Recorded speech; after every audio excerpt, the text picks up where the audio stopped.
sa inyo ang mga bahagi ng aklat. Hey, ito ay binubuo ng una, gitna't huling bahagi. Ang pabalat, takip o cover ng aklat. Ang may akda sa pahinang pamagat nakasulat. Ang aklat. Ang aklat.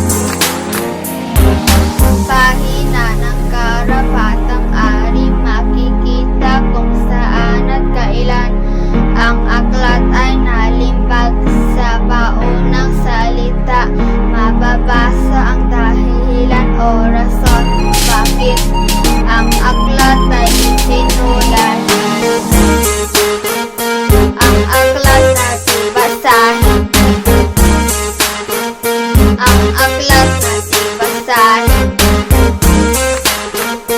Ang aklat natin basahin.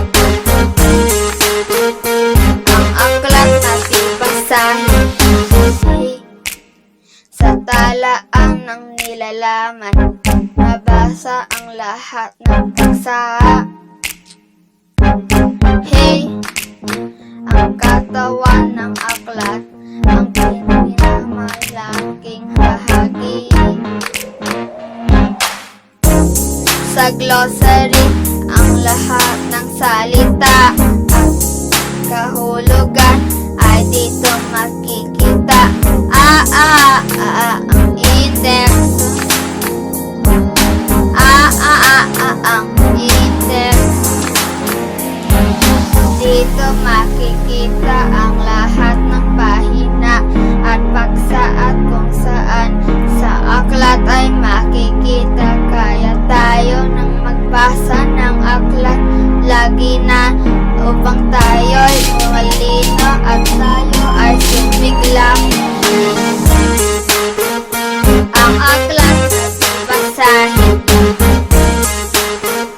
Ang aklat natin basahin. Ang aklat natin basahin. Ang aklat natin basahin.